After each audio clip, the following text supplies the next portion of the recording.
Well, it's the case putting post-traumatic stress disorder back in the spotlight. Those in our viewing area at Fort Campbell may find it particularly concerning or have already been touched by this horror.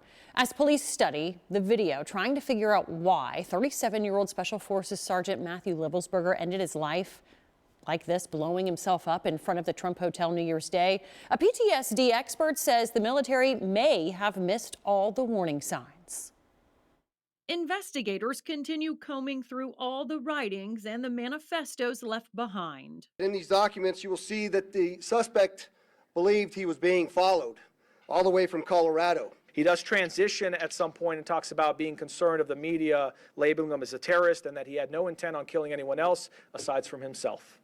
Police released excerpts from Livelsberger's iPhone that reads in part, "I am deeply sorry to anyone that gets hurt. I served my country for my entire adult life, and I got caught up in some craziness and have outrun my headlights.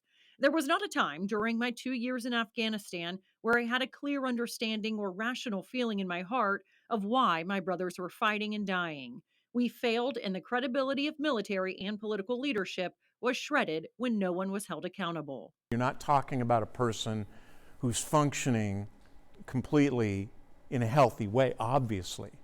You're looking at somebody who wants to make a statement. Pastor Greg Wark is the author of The Warfighter's Soul. He has decades of experience counseling military and law enforcement to help them recover from high-stress engagements. They don't think there's any help. What else leads you to take your own life? Pastor Wark says those in the military are particularly susceptible to PTSD and doesn't think the government provides enough resources to our armed forces after combat.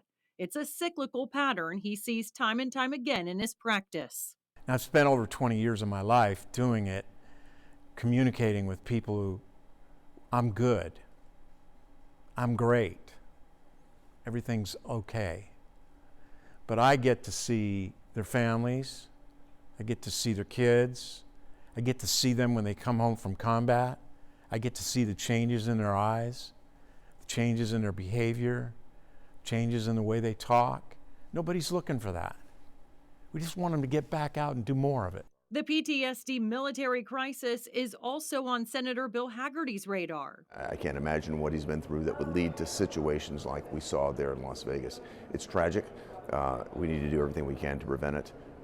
Deeply saddened. The Department of Defense says Livelsberger was a Green Beret and Operations Sergeant stationed between Fort Carson, Colorado and Germany.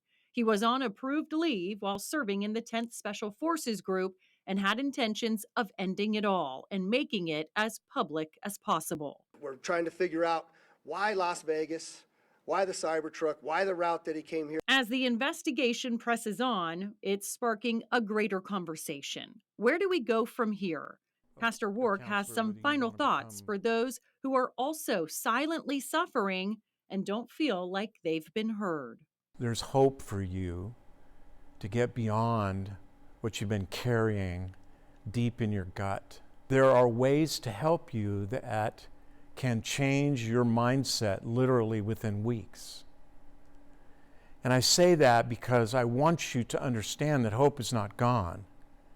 And that even though on a daily basis you become more and more acutely aware of your inability to function in life anymore under this condition, I want you to know that it's worth it to try one more thing.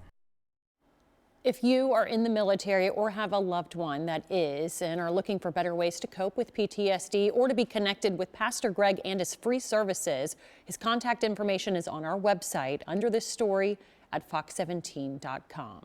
We also talked about PTSD with popular podcaster Sean Ryan. You can see that video on the Fox Nashville YouTube channel.